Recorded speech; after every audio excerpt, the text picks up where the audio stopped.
प्यारे बच्चों, आप सबका हमारे YouTube चैनल वेलकम भारत में बहुत बहुत स्वागत है। आज मैं इस वीडियो में आपको लेंस सूत्र यानी U, V तथा F में क्या संबंध है लेंसों के लिए वो बताऊंगा और उसके बाद जो लेंस का आवर्धन है वो समझाऊंगा। तो स्टार्ट करते हैं। लेंस सूत्र यानी U, V और F में क्या संबंध है।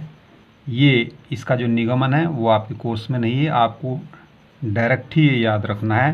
1/v माइनस 1/u बराबर 1/f। इसका हम प्रयोग करेंगे जो आंकिक प्रश्न होंगे, जो न्यूमेरिकल प्रश्न होंगे उनमें इसका प्रयोग करेंगे। जहाँ u क्या है,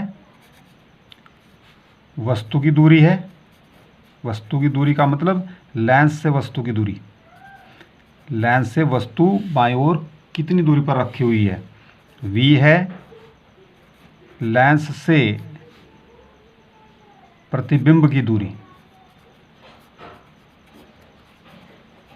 और दूरियां हम हमेशा मापते हैं प्रकाशिक केंद्र से लेंस की, वो मैं भी आपको बताऊंगा। और f है फोकस दूरी।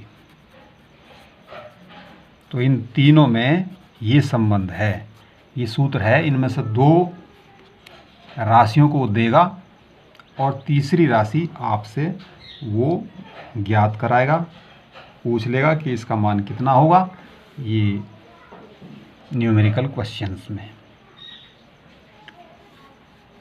ये मैं थोड़ा सा आपको बता दूं फिर भी लेंसों में इस प्रकार से। ये उत्तल लेंस है और इसके सामने अगर वस्तु यहाँ रखी गई है, कोई भी वस्तु रख सकते हैं, मैंने सब आपको ये बताया हुआ है। जब किरण आरेख मैंने खींचकर उनके प्रतिबिंब बनाए थे वस्तुओं के, उसमें सब बताया हुआ है। तो ये वस्तु है, तो जो प्रकाशिक केंद्र है यहाँ से ये जो दूरी है ये कहलाती है वस्तु की दूरी u। और इसके द्वारा जो प्रतिबिंब बनता है, कहीं पर भी बन सकता है, ये विभिन्न स्थितियों में रखी हुई वस्तु का प्रतिबिंब विभिन्न स्थितियों में बनता है, अलग अलग जगह बनता है। तो लेंस से जो प्रतिबिंब की दूरी है इसे हम कहते हैं ये v। और जहाँ लेंस का फोकस है, ये फोकस जो मुख्य फोकस है उत्तल लेंस का होता है दाईं ओर, और अवतल लेंस का जो मुख्य फोकस है वो होता है बाईं ओर, वो इधर होता है, इस साइड में फोकस। तो जो प्रकाशिक केंद्र से जो फोकस तक की दूरी है ये कहलाती है फोकस दूरी f। तो उत्तल लेंस की फोकस दूरी ये मैंने आपको बता दिया था धनात्मक होती है, और अवतल लेंस की फोकस दूरी ऋणात्मक होती है। ये क्यों? क्योंकि ये लेंस से इसका फोकस बाईं ओर होता है, लेंस से बाईं तरफ ये दूरी मापी जाती है। दूरियां मापने की जो चिन्ह परिपाटी है वो भी मैंने आपको पहले बता दी है। तो यहाँ ये जो वस्तु की दूरी है वो ऋणात्मक होगी, बाईं ओर वस्तु रखी जाती है।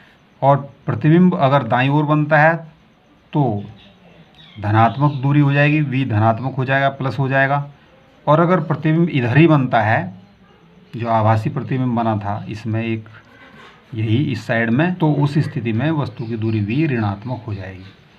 और उत्तल लेंस की फोकस दूरी सदैव धनात्मक होती है और अवतल लेंस की फोकस दूरी सदैव ऋणात्मक होती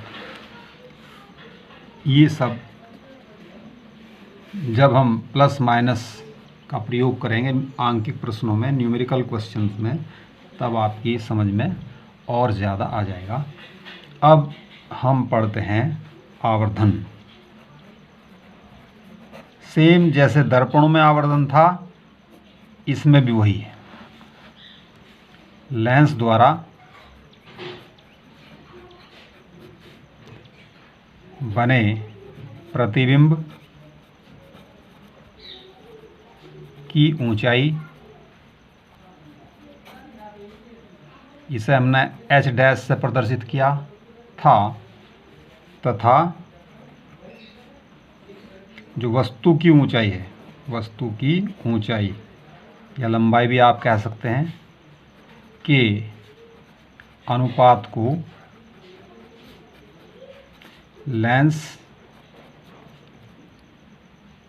का आवर्धन कहते हैं।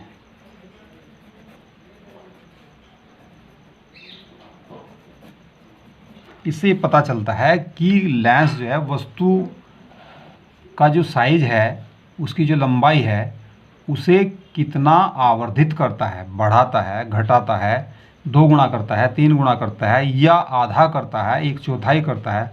तो इससे जानकारी मिल जाती है। आवर्धन को हम, आपको पता है, एम से प्रदर्शित करते हैं। अब ये सूत्र हो गया, एम बराबर जो प्रतिबिंब है की ऊंचाई एच डैश अपॉन वस्तु की बिंब कह सकते हैं, या वस्तु की ऊंचाई,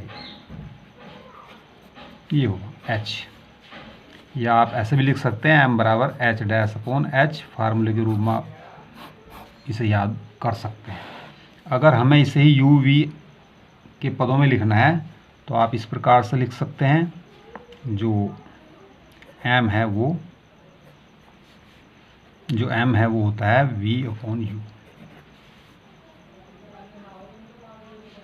ये प्रतिबिंब की दूरी है और ये वस्तु की दूरी है लेंस से।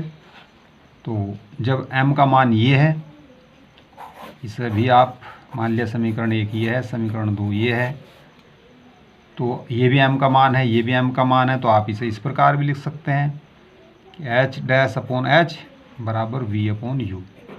जहाँ चाहें आप प्रश्न के अनुसार इनमें से कोई भी फार्मूला प्रयोग कर सकते हैं।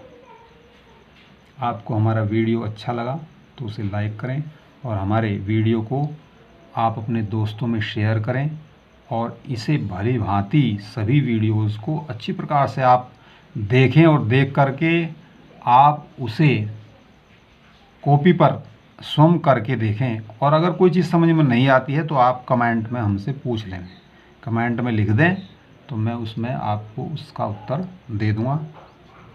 धन्यवाद।